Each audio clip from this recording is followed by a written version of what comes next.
কাপড়ের কাপড় চুরি করতে পারি না, আমার ব্যবসাও ভালো যায় না।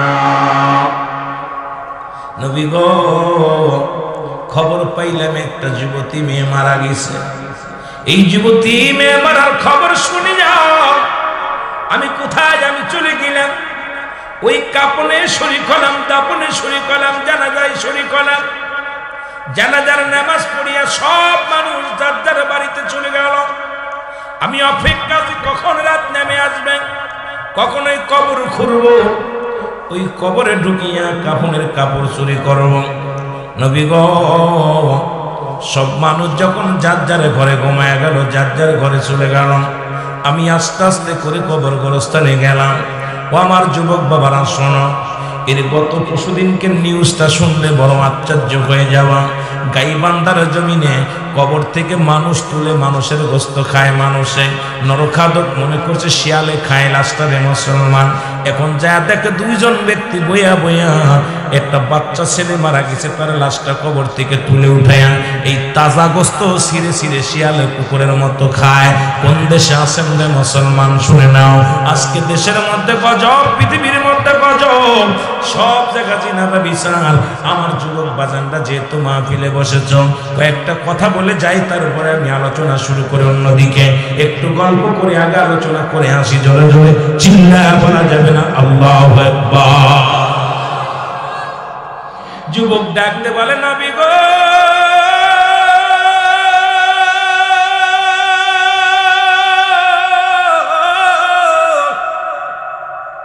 সব মানুষ যখন ঘুমায় গেছে, আস্তে আস্তে করে কবরস্থানে যাইয়া ওই মাটিগুলো খুঁড়িয়া কবরের ভিতরে ঢুকিয়া কাপনের কাপড়গুলো খুলে নিলাম। গা থেকে কাপনের কাপড় যখন খুলে নিলাম, ইয়া রাসূলুল্লাহ, ইয়া হাবিবাল্লাহ, ওই কাপনের কাপড় নিয়ে পর নবী গো, কে যেন আমার ভিতর থেকে বলে, যুবক রে, সারা জীবন শুধু চুরি করলাম, আজকে তাকায় দেখো যার কবরের মধ্যে ঢুকছো, এত সুন্দরী রূপবতী গুণবতী মহিলা, অন্যায় কর, অন্যায় কর, পাপ করে মুসলমান। এই মুসলমান শুনে নাও, ইয়া রাসূলুল্লাহ, ইয়া হাবিবাল্লাহ, যখন ওই মহিলার মুখের দিকে তাকাইলাম, ওর রূপ জৈবন দেখে আমি পাগল হয়ে গেলাম। সঙ্গে সঙ্গে ওই কবরের ভিতরে আমি জিনায় লিপ্ত হয়ে গেলাম মরা মানুষের সঙ্গে। জোরে জোরে চিল্লায় বলা যাবে না নাউযুবিল্লাহ, আর জোরে জোরে চিল্লায় বলা যাবে না আল্লাহু আকবার। এর মুসলমান, একটু গেল আমরা শুনেছি রাসূলের জামানায় কবরে মানুষের সঙ্গে জিনা হয়েছে গো। আর বাংলাদেশে যেখানে 90% মুসলমানের দেশে, ও মুসলমান, ঢাকা মেডিকেল কলেজ হাসপাতালে জিনা হয়, মর্গে জিনা হয়, চট্টগ্রাম মেডিকেল কলেজ হাসপাতালে মর্গে জিনা হয়। এই মারা গেছে আমার দেশের মধ্যে সবচেয়ে বড় কষ্ট লাগছে মুসলমান। এত বক্তা, এত আলেম, এত পীর সাহেব, আজকে কথা বলার মতো কোনো পীর সাহেব রে পাই না, কোনো মাওলানা রে পাই না। উচিত কথাগুলো কেন বলো না? মরতে তো হবেই, একদিন দুনিয়া থেকে বিদায় হয়ে যেতে হবে। আজকে মুসলমানের রাষ্ট্রের মধ্যে, মুসলিম কান্ট্রির মধ্যে মুসলমান, এই মক্কা মদিনায় কবরে জিনা হয়েছে, আর বাংলাদেশের জমিনে শুনে না ঢাকা মেডিকেলে দেখা গেল লাশ কাটা ঘরে কি হলে শুনে না। যদি মিথ্যা বলি এখনই আপনারা আমার বিচার করবেন। দেখা যায় লাশ কাটা ঘরে গলায় ধরে নিয়ে মারা গেছে, আলামত পাওয়া যায় জিনা। দেখা যায় মারা গেছে বিষ খাইয়া, আলামত পাওয়া যায় জিনা। মারা গেছে অ্যাক্সিডেন্ট করে, আলামত পাওয়া যায় জিনা। চট্টগ্রামে একই অবস্থা।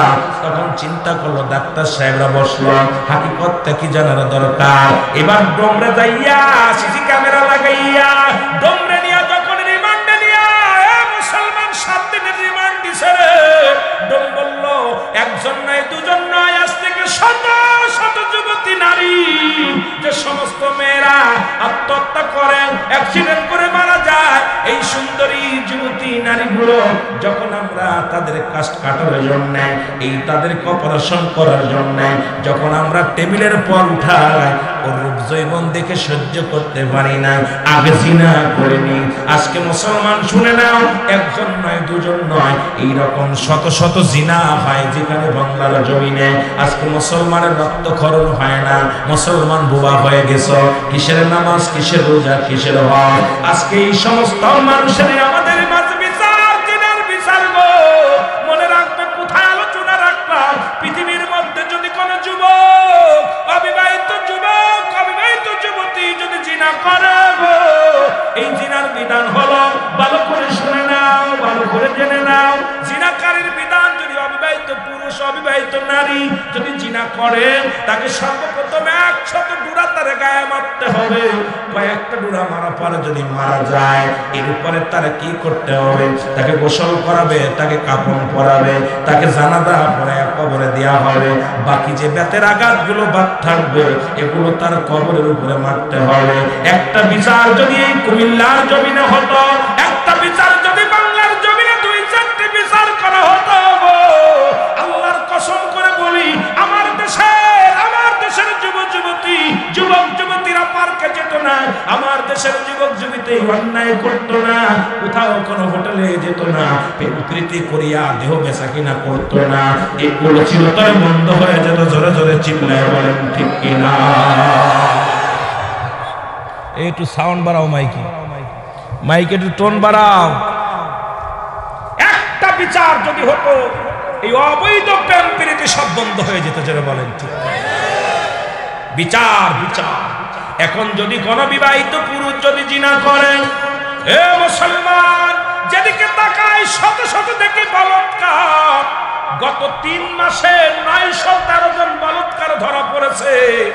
এর মধ্যে 2 জন হলো মাত্র বিবাহিত, বাকিগুলো সব হলো বিবাহিত। এখন বিবাহিত পুরুষ, বিবাহিত নারী। আপনাদের কুমিল্লার জমিন অনেক ভাইরা বিদেশের মাটিতে, আমার বোনেরা অন্য মহিলার জন্য পুরুষের আসক্ত হয়ে যায়। ও মুসলমান শুনে নাও, আজকে যুবকদের যেহেতু পেয়েছি 2-4টে কথা বলে যায়, হয়তো আমার কথা শুনে অনেক প্রেমিক প্রেমিকার কষ্ট হবে, এইরকম জিনাকারীদের কষ্ট হবে, তবু আমার বলতে হবে, কারণ মুসলমান এই মরণের পেয়ালা পান করা লাগবে, কিয়ামতের ময়দানে জবাব দেওয়া লাগবে। আপনার কাছে দিয়া আমার আপনার জিহ্বা কাটা হবে। আমরা আমলের ওয়াজ করি, নিজেই আমল করি না। আমরা দুনিয়ার মধ্যে জিনার ওয়াজ করি, নিজেরাও জিনা জানি না। নিজেরাই শরিয়াতের ওয়াজ করি, শরিয়াত বুঝি না। শুধু তরিকা বুঝি না, আমারে ভাত চিন্তা করি। এই মরার পথটা ছেড়ে দাও, মরার পথটা ছেড়ে দাও। মারিফতের অর্থ যদি তোমরা জানতা, জীবনেও কোনোদিন অন্যায় পথে লিপ্ত হতে না। এই মারিফতটা এখানে বইয়া, এই গ্রামের জমিনে বইয়া, মদিনার অলি গলিতে ঘুরবা, আপন পিতা মাতার খেদমতের মধ্যে নিজের হয়ে যাইবা, আমলের মধ্যে থাকবা। এখন এই দুনিয়ার মধ্যেই পরে পাত ছেড়ে দিছো, এখন শুধু নারী পুরুষ পর্দার মধ্যে যাইয়া এই মারিফত ঢুকায়া দিছো। এর জন্য জাহান্নাম হবে। আমার আল্লাহ বলেন, এই বেঈমান মুনাফিকদের জন্য একটা নয়, 2টি নয়, আমি আল্লাহ প্রস্তুতি করে রাখছি আসাদ সাথে জান্নাত। বিসমিল্লাহির রহমানির রহিম। উ'ইদ্দাত লিল কাফিরিন।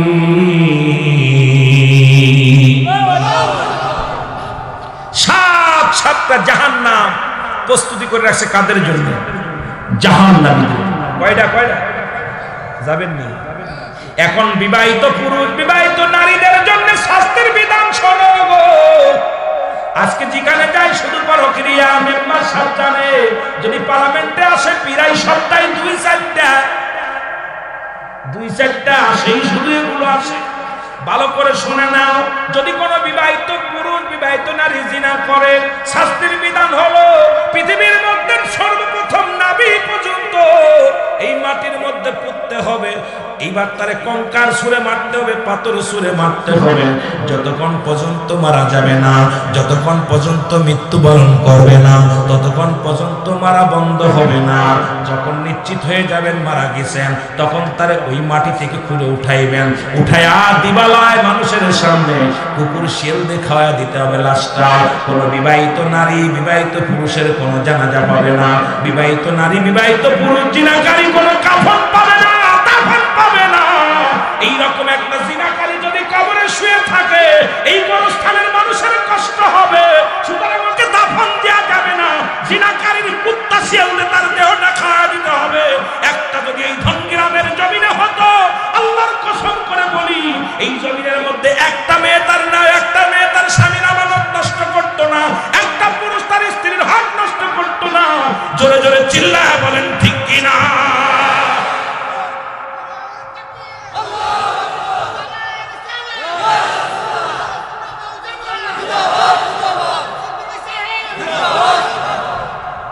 বিবাহিত পুরুষ বিবাহিত নারী জিনা করলে এদের মাপ নেই, আর এই হারাম খোররা আদালতে মামলা দেয়। তোর কিসের মামলা? রায় হলো ইসলামের রায় হলো তোকে কুকুর শেল দেখায়। একটা বিচার যদি হতো, আজকে সমাজ জাতি শেষ। আপনাদের পাশেই পটুয়াখালী না কোন জায়গায় দেখলাম, মেয়ের গর্ভে বাবার সন্তান। আমি কি মিছা কইছি? দুঃখজনক, বিটার বোর পেটে শ্বশুরের সন্তান। কোন দেশে বাস করতেছি আমরা? উলামা ইকরাম সব তেল মারা ওয়াজ করি, কারণ মার্কেট কমে যাবে, তাই না? মার্কেট কমে যাবে। পরের বোর খেদমত খুব নিতে ভালো লাগে, পরের বোর খেদমত দিলে ভালো লাগে। এগুলো বন্ধ করো। শরিয়াতের দৃষ্টিতে যেটা হারাম, হারামকে কোন ব্যক্তি হালাল করে সে কাফের, কাফের, কাফের যেটা বলেন ঠিক কিনা? এগুলো বিধানগুলো আমাদেরকে বুঝতে হবে, জাতিকে বাঁচাইতে হবে, সমাজকে বাঁচাইতে হবে, দেশকে বাঁচাইতে হবে, যেটা বলেন ঠিক কিনা? আমার জাতি শেষ হয়ে যায় আর আমরা ব্যবসা ভালো পাইছি, লাভ টাকা আইরে ওয়াজের যে জমজমট একটা ব্যবসা চলতেছে। যে বক্তা যত যার গিবাত করতে পারে, যে বক্তা ল্যাং মারতে পারে, ওর মার্কেট বাজারে বিশাল মার্কেট। কথা কইনি আইরে মার্কেট। খালি আমি আইসা একদলের গালি দিতে পারলে আমার মার্কেট। এগুলো ওয়াজ না, ওয়াজের জাতিকে বাঁচাও, সমাজকে বাঁচাও। জাতি শেষ, সমাজ শেষ, এদেরকে বাঁচাও, উঠাও, জাগাও, এদেরকে এই ওয়াজ বাধ্য করো। আজকে ওয়াজ থেকে শিক্ষা নিতে হবে, ওয়াজ থেকে শিক্ষা নিতে হবে। আমরা ওয়াজ থেকে পাইতেছি শুধু গিবাত, ওয়াজ থেকে পাইতেছি শুধু জিনা। আমরা পাইতেছি কি? আপনার ওই কোন বাজে ওয়াজ, কোন বক্তার গলা ভালো, কোন বক্তা ভালো কমিটন করতে পারে, কোন বক্তা ভালো মানুষ অন্যরে কাফের কইতে পারে, কোন বক্তা কোন মৌলবীরে কি করতে, এইগুলো বন্ধ করতে হবে। যারা বলেন ঠিক কি? এগুলো সব বন্ধ করে দিয়ে তুমি হক কথাগুলো বলো। হক কথা বললে ইমাম সাহেবের চাকরি থাকে না। যদি হক সাহেব হক কথা বলে, আপনাদের ইমাম সাহেবের ইমাম থাকবে না, ইমাম থাকবে না। যদি উনি কয় আমি গিবাত, যদি বলে আমি ঘুষখোরের টাকা পয়সা নিতাম না, কয় হুজ পরের মাসে বেতন উঠবো 600 টাকা, বেতন হচ্ছে 10,000 টাকা, আর গুলো দেবে কে? কথা বুঝেন? যদি কয় আমি সুদখোরের তা খাইতাম না, হুজুরি দেখা যায় বাড়ি ওই গ্রাম ঘুরে 10 বাড়ি মিলবো হালাল খোর, সবই সুদখোর। আচ্ছা, কথা বুঝি? মিথ্যা কথা বলতেছি? ইমাম সাহেব শেষে দেখে যায় সকালবেলা যায় কুদাল কুবাইবো, কয় কি রে ভাই? কয় ছিলাম ওই জায়গা, ছিলাম খেদমত করছিলাম, এখন আর চলে না। কারণ কি হয়েছে? সুদের ওয়াজ করছিলাম, বেতন কমে গেছে। কথা বলতে আমার দেশ, আমার জাতিকে কিভাবে বুঝাইবো? বড় বিপদের মধ্যে আছে। একটু জোরে বললাম আল্লাহুম্মা সাল্লি আলা সাইয়্যিদিনা মুহাম্মদ।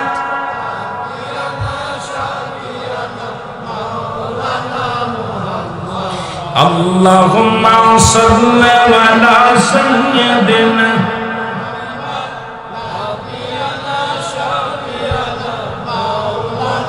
আদম যখন মাটি পানি মরণ নবীজি খোদা রাসূল। আদম যখন মাটি পানি মরণ নবীজি খোদা রাসূল। তার উপরে পড়েন দুরূদ, তার উপরে পড়েন দুরূদ। আল্লাহ ফেরেশতা কুল আল্লাহুম্মা সাইয়্যিদিনা মুহাম্মদ নাবিয়ানা শাফিয়ানা মাওলানা মুহাম্মদ। এ দুনিয়ার মুসলমান,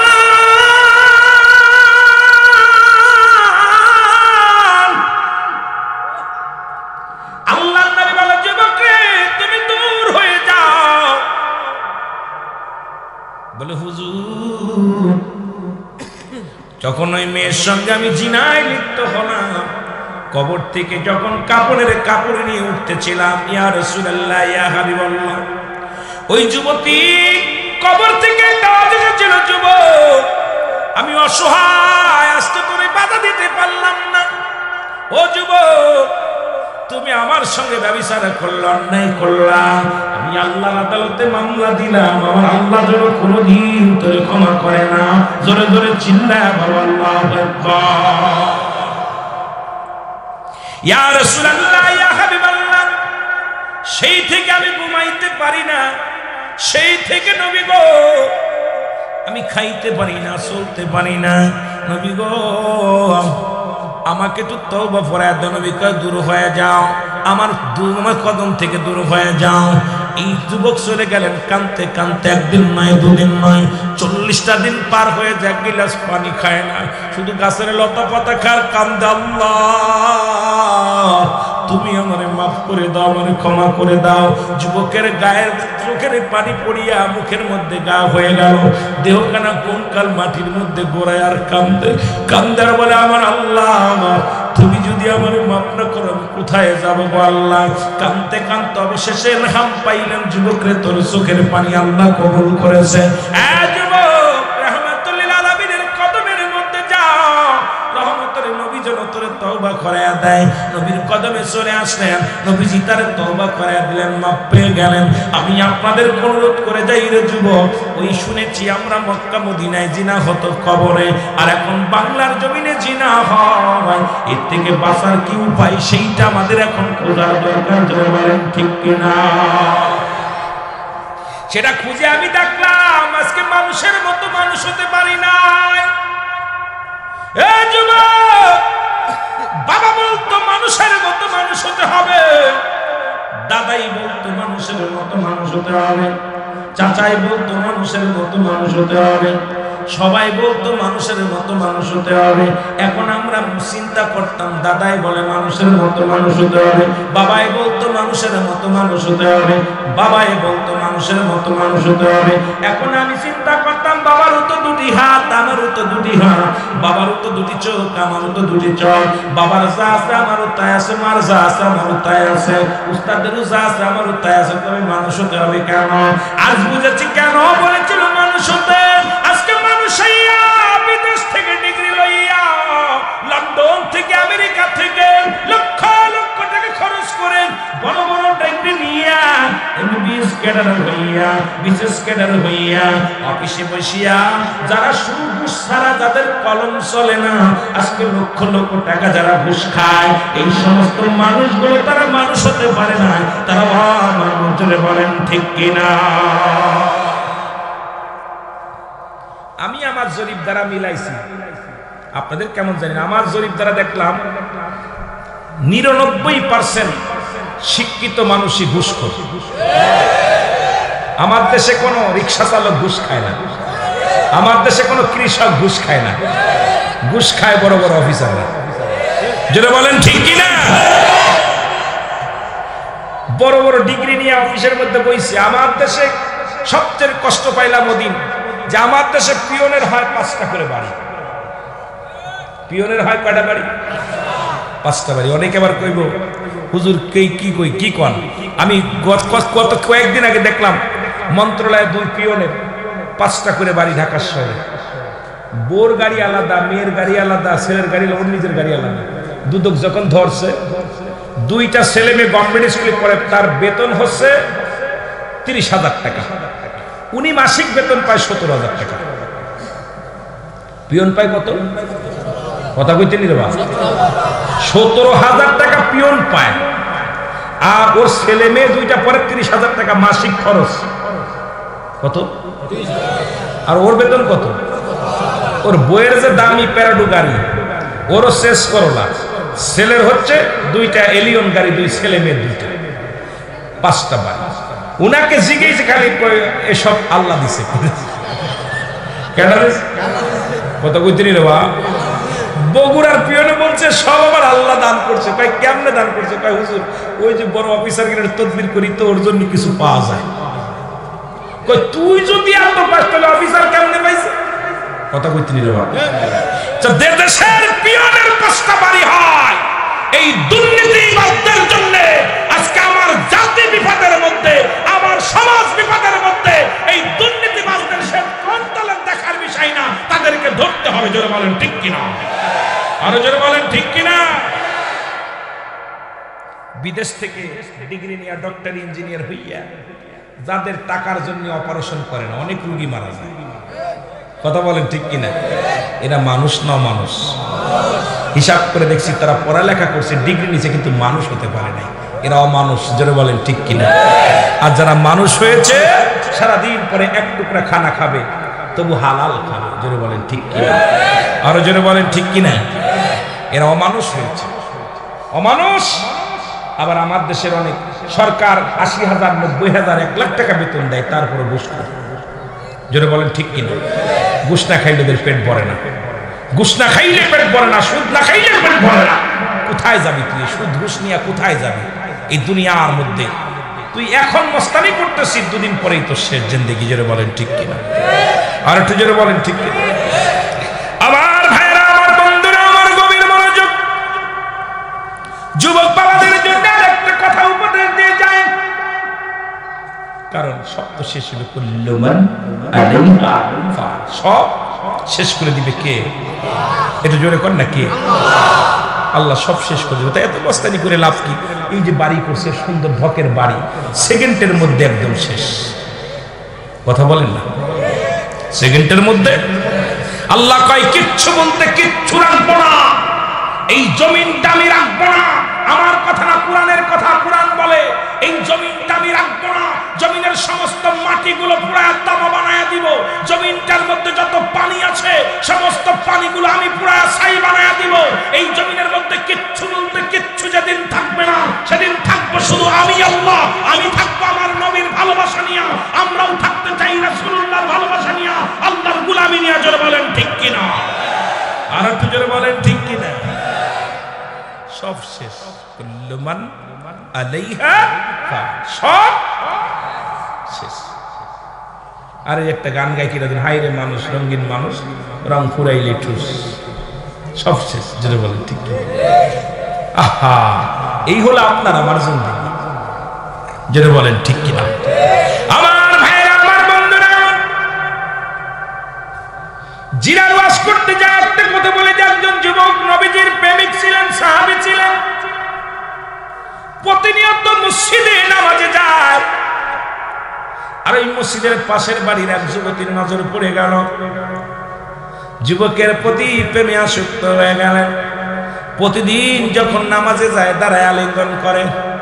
হাউ লাভলি গার্লস, ইন্না সাকা সাকা আনাল বুকা ইন্না দারাসু। ঠিক আছে রে বা? কথা কইলে আমরা কই ওয়ান্ডারফুল বা বিউটিফুল, নাকি কয় ইন্না সাকা সাকা, হাউ লাভলি। কথা কইতে নেই, আই লাভ। এই কথা কয় না যুবকগুলো, কথা আই লাভ, আমি তোরে, আনা ওই কোকা, আমি তোমাকে ভালো।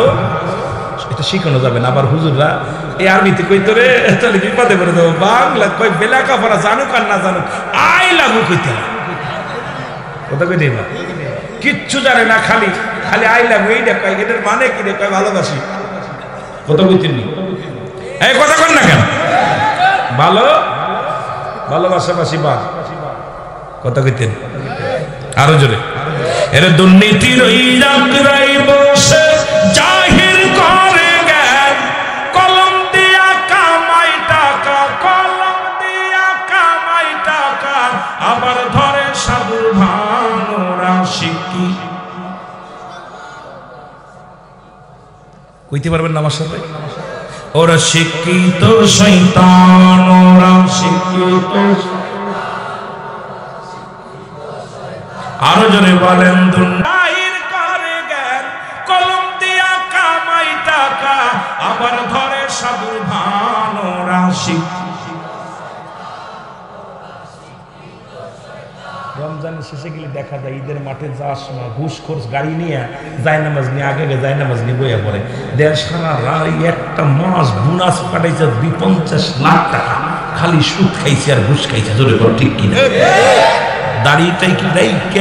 আতর গোলাপ লাগাইয়া ইমাম সাহেবের পাশে যায় বয়ে, কয় এই যে মনে হয় মাফ হইয়া যাই। জোরে কর ঠিক কিনা? মাফ হয়ে যাই। এসব বন্ডদের আল্লাহ ধরবো। জোরে কর ঠিক কিনা? রুড়া হলো জাতির নাকি মহামারী মহাতন, ফাইলে কলম ঠাকাইয়া চালায় ওরা নির্যাতন। ঘুষের টাকায় ওদের ভুঁড়ি, ঘুষের টাকায় ওদের ভুঁড়ি, করে যে টান টান ওরা শিক্ষি। আরো জোরে বলেন ওরা শিক্ষিত। আবার স্কুল কলেজের দিকিটা ভাই দেখো না চোখ মেলিয়া মেয়েরা সব পয়সাড়িয়া আছে শুধু প্রেম লইয়া। স্কুল কলেজের দিকটা ভাই দেখো না চোখ মেলিয়া ছেলেরা সব পয়সাড়িয়া আছে শুধু প্রেম লইয়া। আরে অসুজে তার সঙ্গের সাথী হইতেছে মস্তান রাশিকি। এ মুসলমান যুবক বাবারা শুনালেন, তোরা শিক্ষিত সমাজদেরকে বলে যায়, জাতিকে বলে যায় সুশিক্ষায় শিক্ষিত হতে হবে। এই কবর কিন্তু ছাড়বে না, এই কবর কোনদিন তোমার ছাড়বে না। এর আজরাইল যেদিন ধরা দিবে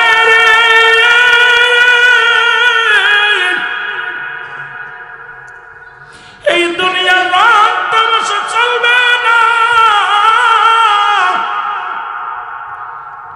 এই দুনিয়ার কিচ্ছু তুমি নিয়ে যেতে পারবে না। মুসলমান শোনে না, আজরাইল এসে যখন তোমার সামনে দাঁড়াইব একটা সেকেন্ড সময় দেয়া হবে না, একটা মিনিট সময় দিতে পারবা না। এর মুসলমান শুনে না,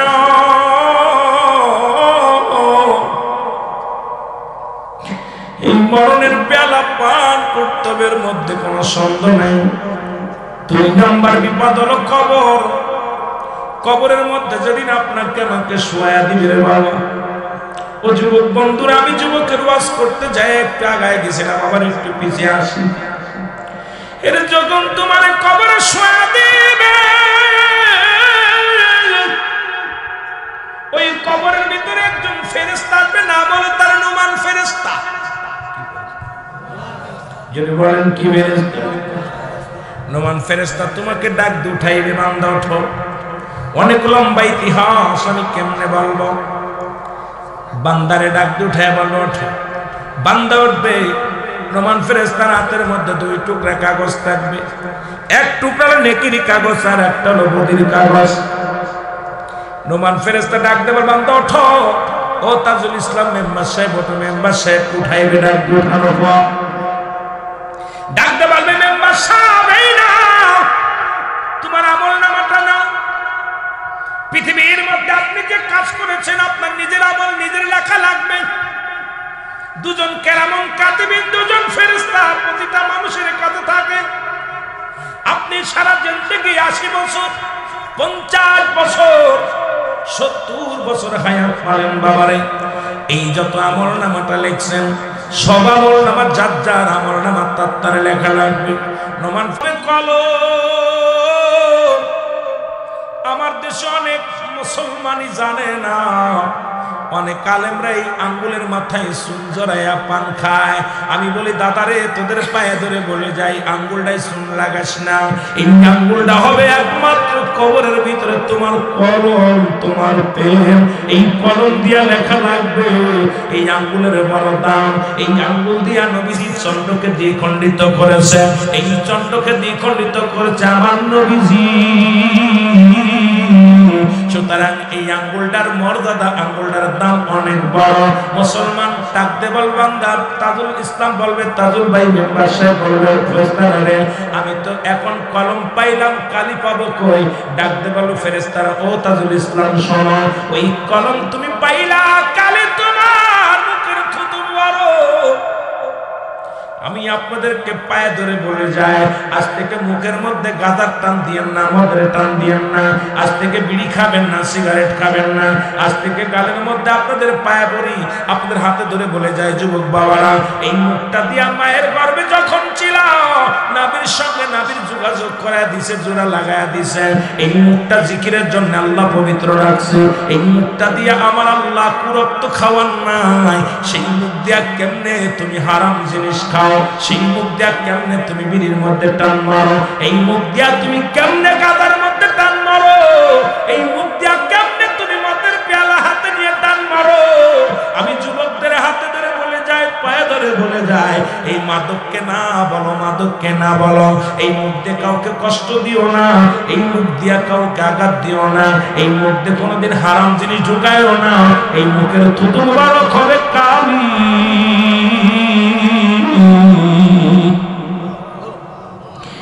মুখটা যেন আমাদের পবিত্র থাকে, জোরে বলেন আল্লাহু আকবার।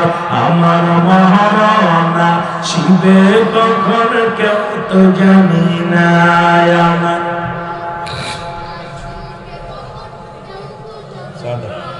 কুল্লু নাফসি,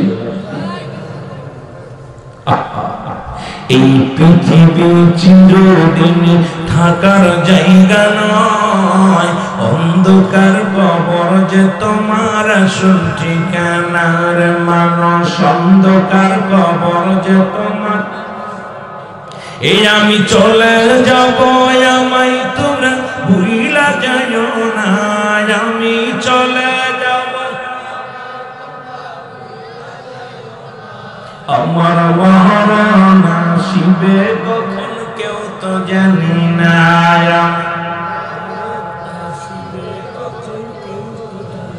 টাকা পয়সা দালান কোটা যাহা করেছি, সব কিছু ফেলাইয়া যাদি একাই চলেছি রে, আমি সব কিছু ফেলাইয়া যাদি। আমি যাবার কালে ভেবে দেখি আমার কেউ নাই, আমি যাবার কালে আমার মরণ আসিবে কখন কেউ তো জানি না।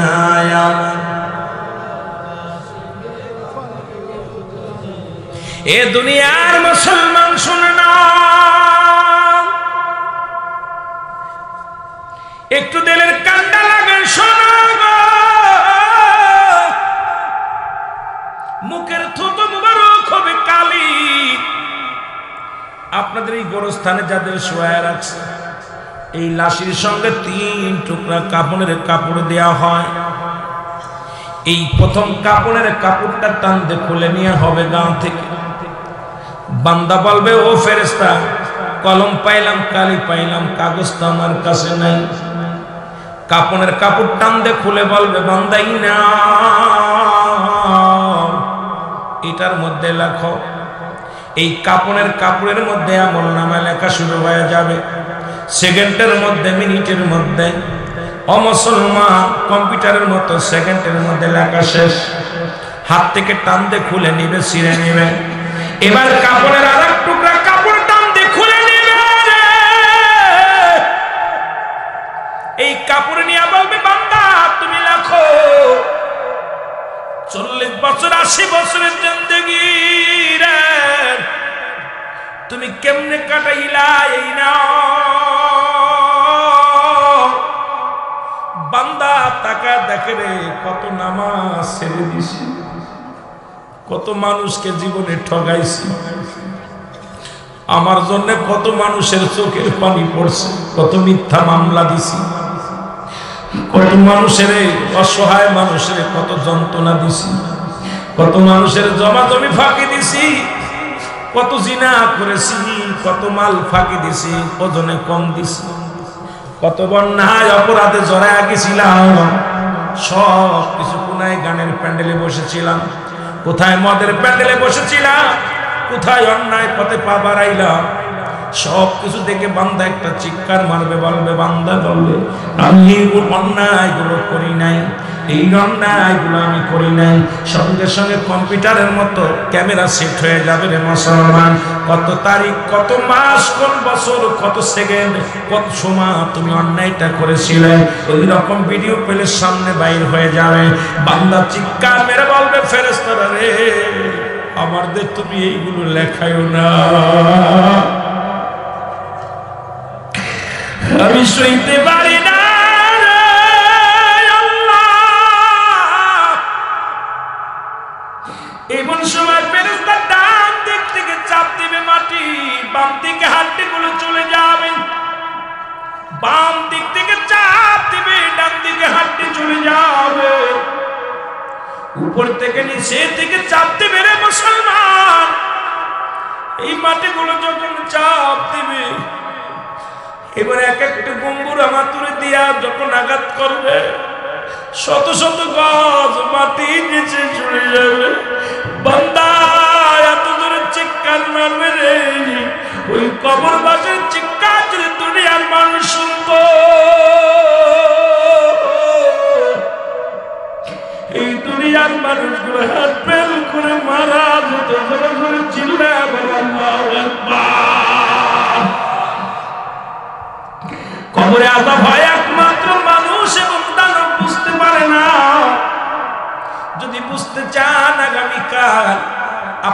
গোরস্থানে একটা গরু বানবেন, গরুটা বেঁধে ধুয়ে দেখবেন খাবার দিবেন, সুন্দর খাবার দিবেন, একটু চকির আড়ালে দাঁড়াইবেন, দেখবেন গরুটা রশি ছিঁড়াছিঁড়ি করে, গরুটা খানা খায়, চলবে দরদর করে পানি ছেড়ে দেয়, টালু মালু তাকাবে, কারণ একমাত্র মানুষ এবং দানব কবরে আযাব বুঝতে পারে না।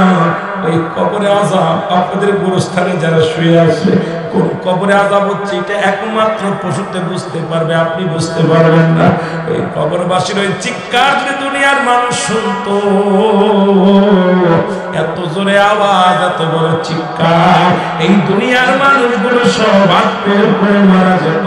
জোরে জোরে চিল্লায়া বলো আল্লাহু আকবার। হঠাৎ যদি যাই মরিয়া পারা পর শিবির করিয়া, হঠাৎ যদি যাই মরিয়া, ওরে দেখিতে আসিবে সবে আমার মরা লাশ, বলেন দেখিতে আসিবে সবে আমার মরা, দাও দিয়ে কাটিবে কেহ যারের কাঁচা বাঁশ, বলেন দাও দিয়ে কাটিবে কেহ, গরম পানি মশারি তলে কাপড় খুলিয়া, শেষ বিদায়ের গোসল দিবে ডলিয়া ডলিয়া, তিন টুকরা সাদা কাপড় অন্যরকম শ্বাস, তিন টুকরা সাদা কাপড় অন্যরকম শ্বাস, দা দিয়ে কাটিবে কেহ যারের কাঁচা বাঁশ, বলেন হঠাৎ যদি যাই মরিয়া, আরো জোরে বলেন হঠাৎ যদি যাই মরিয়া, পাড়া পর শিবির করিয়া, হঠাৎ যদি যাই মরিয়া, ওরে দেখিতে আসিবে সবে আমার মরা লাশ, বলেন দেখিতে। এ মুসলমান,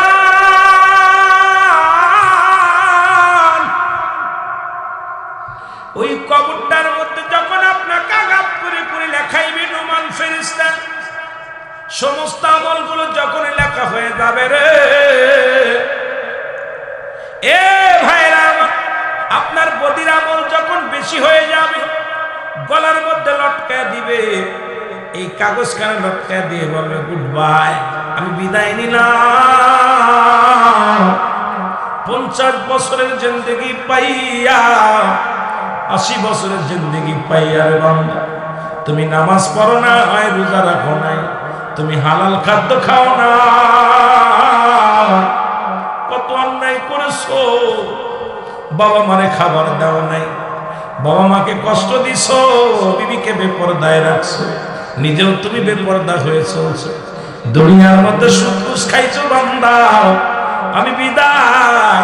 ওই 7টা জাহান্নামের আগুনগুলো, 7টা জাহান্নামের দরজাগুলো খুলে দিই, ওই জাহান্নাম থেকে গজবগুলো কবর পর্যন্ত, কিয়ামত পর্যন্ত শুধু আসবে। জোরে জোরে চিল্লায়া বলা যাবে আল্লাহু আকবার। বান্দা যখন নেকির পাল্লাটা ভারী হয়ে যাবে, এই কাগজটা গলার ভিতরে লটকা দিয়ে বলবে বান্দা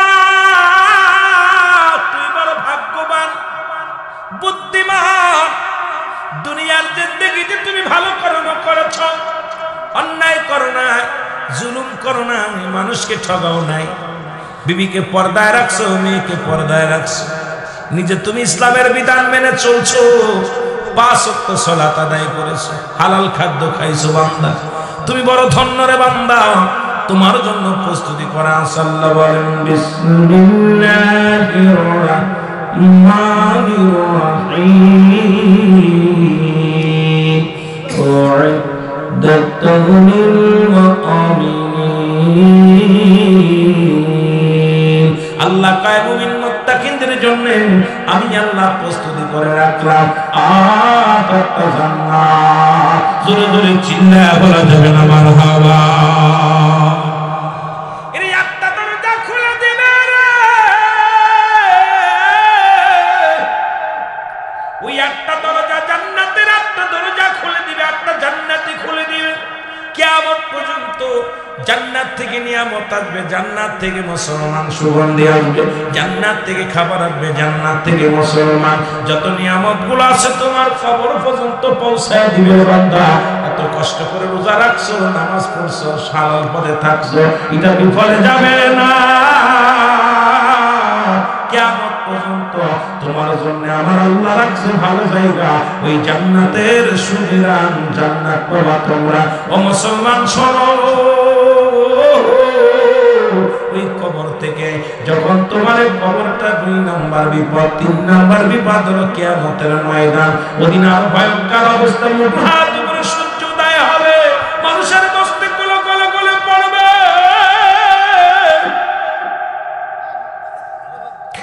কেউ বলো পানির মধ্যে সাঁতার কাটবে, কেউ বা মাথা পানি, কেউ হাঁটু পানি, মাথার মস্তিষ্কগুলো গলে গলে জমিনের মধ্যে পড়বে।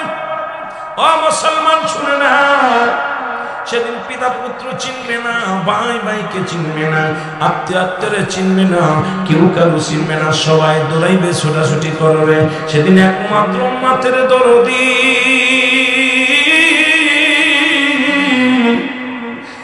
আমার নবী রহমাতাল লিল আলামিন, ইবনিয়ান নবী বলে না, হায়াতি খায়রুল লাকুম ওয়াফাতি খায়রুল লাকুম ওয়া মামাতি খায়রুল লাকুম। জোরে জোরে চিল্লায়া বলা যাবে না মারহাবা, আর একটু জোরে জোরে চিল্লায়া বলা যাবে না আল্লাহু আকবার। নূরের নবী প্রেমের ছবি, নূর নবী প্রেমের ছবি, আশিকানের জান, মায়া মিনার কোলে আসলো পূর্ণিমার চাঁদ। বলেন মায়া মিনার কোলে আসলো পূর্ণিমার চাঁদ। আল্লাহুম্মা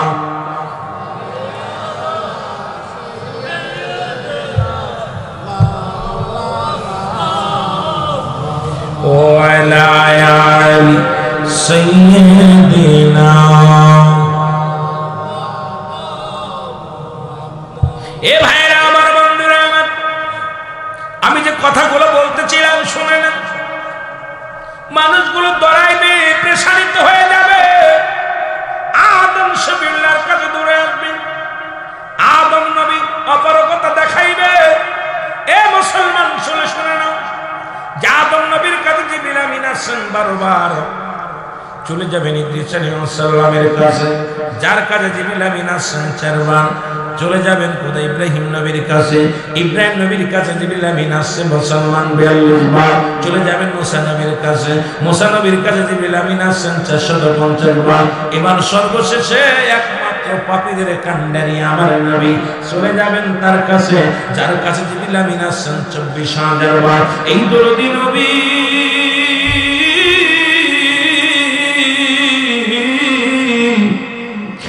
মায়ের নবী, দয়ার নবী, উম্মতের কান্ডারি চলে যাবেন। মুসলমান শুনে নাও, এ মুসলমান, ইব্রাহিম খলিলুল্লাহর কাছে ইব্রাহিম বলবে আমি অপারগতা, আমার দ্বারা সম্ভব না, চলে যাও তোমরা কার কাছে? মুসা নবীর কাছে। মুসা নবী করবে আমি অপারগতা, আমি পারছি না, চলে যাও তোমরা আখিরি নবী উম্মতের কান্ডারি আল্লাহ নবীর কদমের মধ্যে চলে যাবে উম্মতিরা। আমার নবী ডাকতে বল উম্মতিরা, আমি নবী একমাত্র উম্মতের কান্ডারি, আমি নবী উম্মতের মায়ায় কান্দি। এই জন্য নবী বলতেছেন হায়াতি খায়রুল লাকুম, আমার হায়াতের জিন্দেগিটা। আমার নবী বলেন উম্মতিরা রে, আমি নবী দুনিয়ার মধ্যে আগমন করলাম, এটা আমার উম্মতের জন্য কল্যাণ স্বরূপ। শরীয়ত তরিকত হাকিকত মানে পথ সব জায়গায় আমার নবী। ও বাবারা, দিলের কান্ডা লাগা শোনো, আমার নবীজি দুনিয়ার মধ্যে আগমন করে উম্মতের কান্ডারি হইয়া, উম্মতের কল্যাণকারক হইয়া, উম্মতের নাজাত দেওয়ার জন্য। ও মুসলমান শোনো, আমার নবী দুনিয়া থেকে বিদায় হইয়া গেছে রে।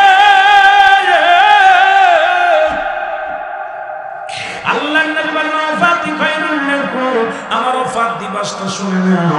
আমার দেশের অনেক আলেমরা কয় নবী মারা গেছে, নবী বলে আমার আমার নবী উম্মতিরা রে, আমি নবী দুনিয়া থেকে বিদায় হয়ে গেলাম, এটা উম্মতের জন্য কল্যাণ। কারণ এই পৃথিবীর মধ্য থেকে যদি কোনো বান্দা, আল্লাহর বান্দা, পৃথিবীর মধ্যে যদি কোনো ভালো কাজ করে সঙ্গে সঙ্গে আমি নবী আল্লাহর দরবারে প্রশংসা করি আমার উম্মতের হইয়া। আবার যদি কোনো উম্মত গুনাহের কাজ করে সঙ্গে সঙ্গে আমি নবীজি আমার আল্লাহর দরবারে ইস্তেগফার করি, আল্লাহ ওই তাজুল ইসলাম মেম্বার সাহেব ভুল করেছে, তারা তুমি ক্ষমা করে দাও। এমন নবী কয়জন আছে গো? এমন একটা নবী আর দুনিয়ার মধ্যে কোথাও পাবা না, এই আসমানে পাবা না, জমিনে পাবা না, আরশে পাবা না। এমন নবীর মুসলমান বাগবাগুনি এমন নবীর উম্মত হইলা, নবী কার উম্মতিরা রে, পৃথিবীর মধ্যে আমি নবী তোমাদের কল্যাণের জন্য দুনিয়া থেকে বিদায় হলাম। এ মুসলমান শুনে নাও, পৃথিবীর মধ্যে অন্যায় করে ছেলে মাপ চাই বাবা, অন্যায় করে গ্রামের ছেলে মাপ চাই চেয়ারম্যান মেম্বার যাইয়া। ও মুসলমান আপনারা কত অন্যায় করেন, তাজুল ভাই গোপনে যে মাপ চাই গ্রামের ছেলেটা অন্যায় করে ফেলেছে, ওয়ার্ডের ছেলেটা অন্যায় করেছে, মাফ করে দাও। এই জন্য মুসলমান এমন নবীর উম্মত হইলা,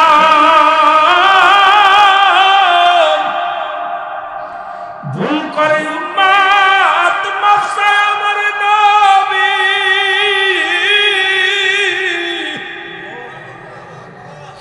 এই নবীর উম্মত হতে পেরে খুশি না বেজার? জোরে জোরে চিল্লায় বলেন খুশি না বেজার? রে আমার মনের জল্পনা কল্পনা, নবী যাব আমি সোনার মদিনায়, বলো যাব আমি, আরো জোরে বলেন যাব আমি। আমার মনের জল্পনা কল্পনা, নবী যাব আমি সোনা। এর নবীজি কেউ ভালোবাসি, মনটাই আমার অনেক খুশি। নবীজি কেউ ভালোবাসি, মনটাই আমার। এর নবীজি কেউ ভালোবাসে, তৃপ্তি মেটে না, বলো নবীজি কেউ ভালোবাসে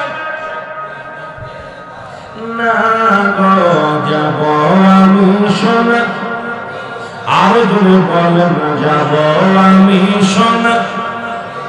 এই আমার মনের যন্ত্রণা কল্পনা, নবী যাব আমি সোনা। নবীর নামে এত জাদু, ডাকিলে মনে হয় মধু। নবীর নামে এত জাদু, ডাকিলে মনে হয় মধু।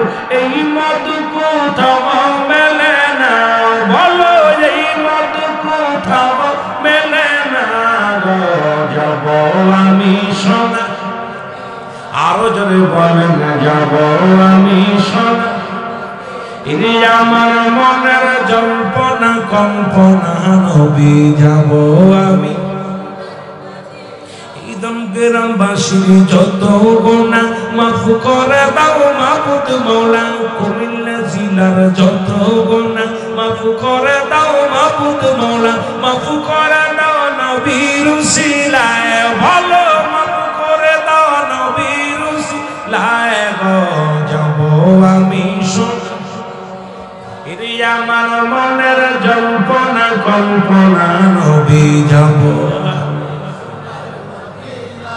এ ভাই, নবী ছাড়া কোনো গতি নেই। ওদিন একমাত্র নবীজি উম্মতের ডাকবে। নবীজিকে যারা চিনবে, নবীজিকে যারা মানবে, নবীকে যারা বুঝবে, এরাই কামিয়াব হবে। যারা বলেন ঠিক কিনা? আর একটু যারা বলেন ঠিক কিনা? এইভাবে সমস্ত উম্মতদেরকে নাজাত দিবে। কিছু সংখ্যা থাকবে, কারণ জাহান্নাম তো আল্লাহ বানাইছে জাহান্নামীদের পুরানোর জন্য। যারা বলেন ঠিক কিনা? এই জন্য আমার বাবারা আপনাদেরকে অনুরোধ করে যাই, মরণের চিন্তা যার ভিতরে নাই তার মধ্যে মোকাবিকতার নাই। যারা বলেন ঠিক কিনা? তাজরাইল আলাইহিস সালাম দুইবার কেঁদেছে পৃথিবীতে। কয়বার? দুইবার চোখের পানি ফেলছে আজরাইল। একবার হলো সমুদ্রে একটা জাহাজ ডুবে যায়, জাহাজটা লন্ডভন্ড হয়ে গেল। তখন একটা বাচ্চা ডেলিভারি হলো। এই বাচ্চাটার মাকে যখন জানটা বাইর করতে গেলেন, একটা তক্তার উপরে এই বালকটাকে ভাসায় দিলেন।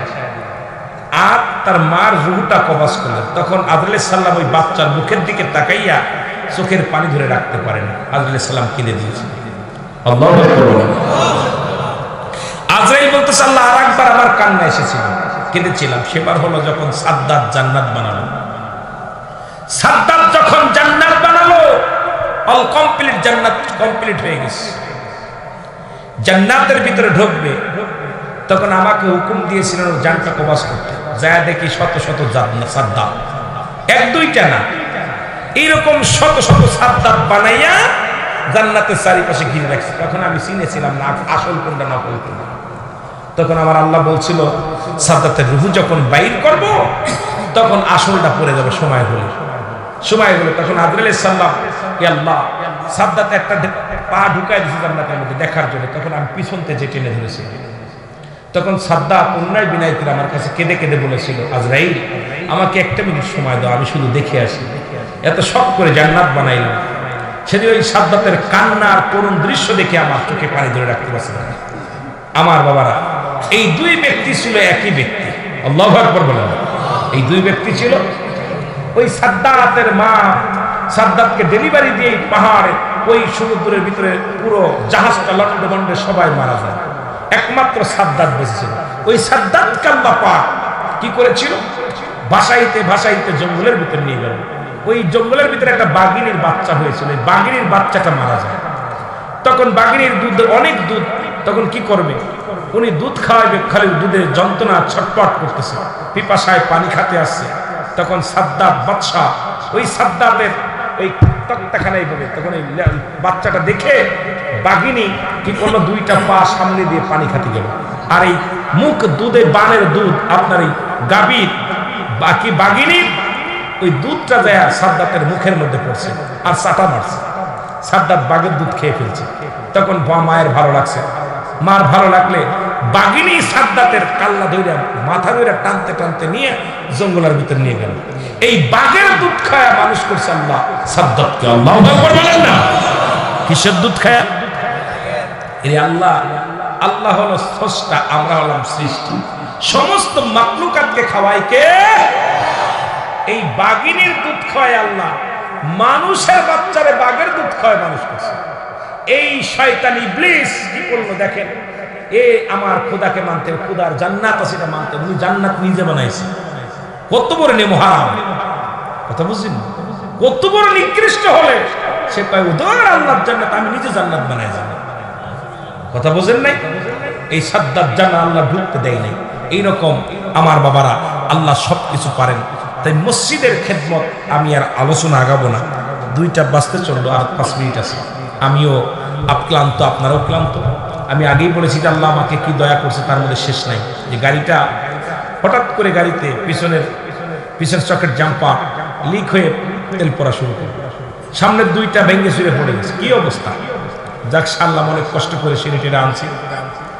ছেড়ে আনার পর যে মালের দাম ছিল 1002 হলে হইতে হয়ে যেত, টাকা নিল 25,000। কথা বুঝেন?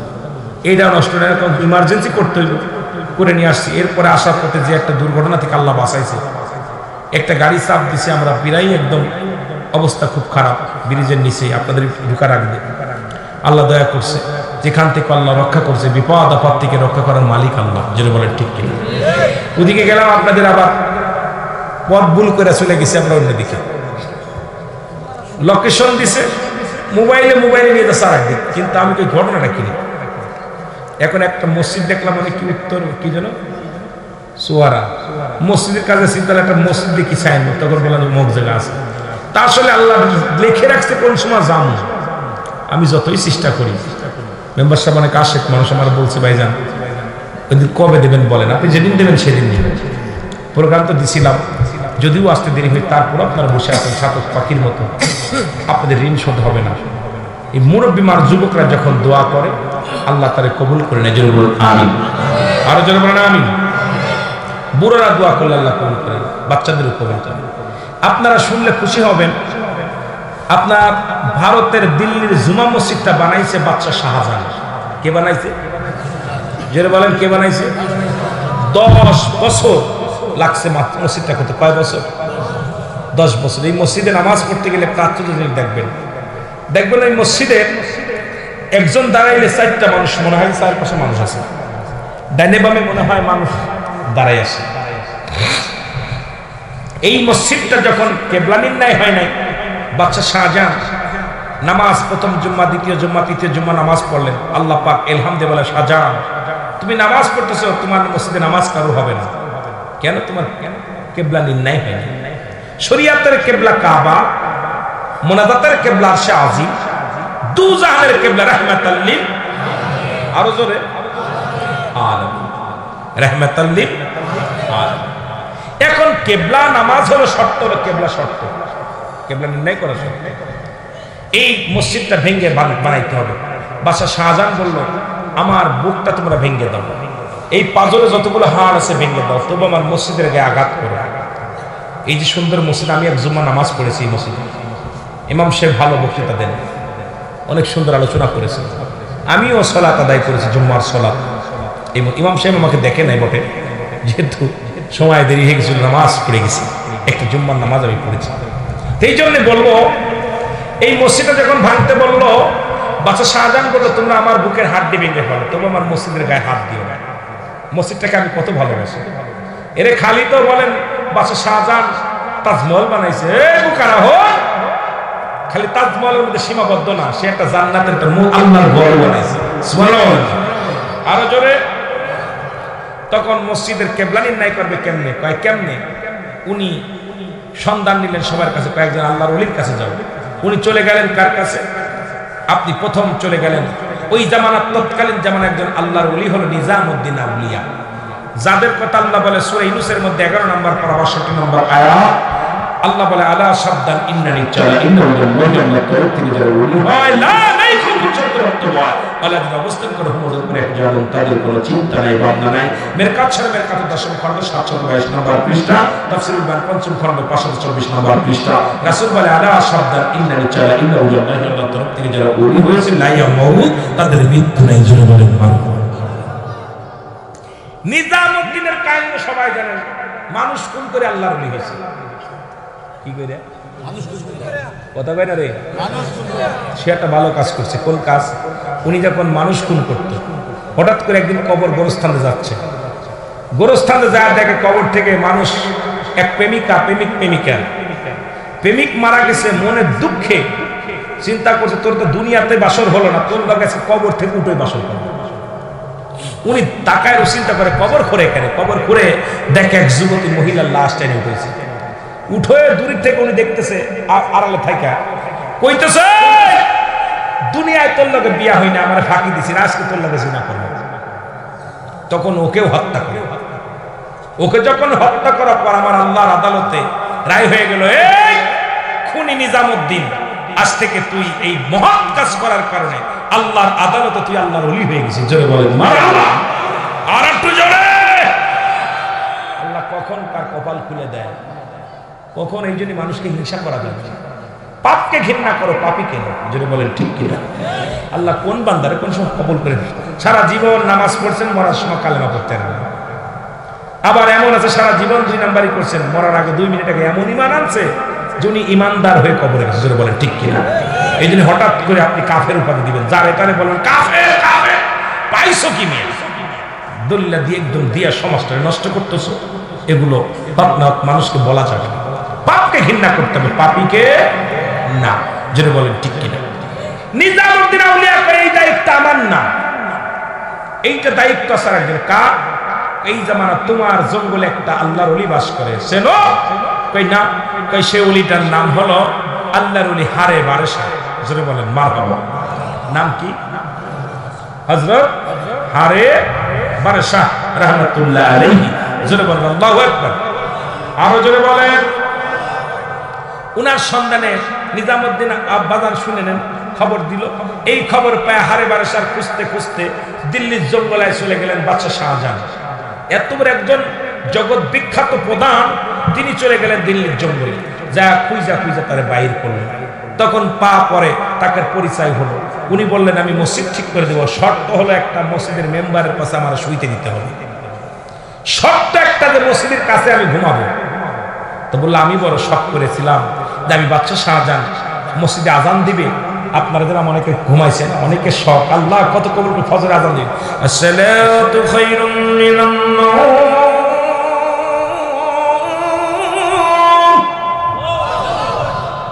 ঘুম থেকে নামাজ।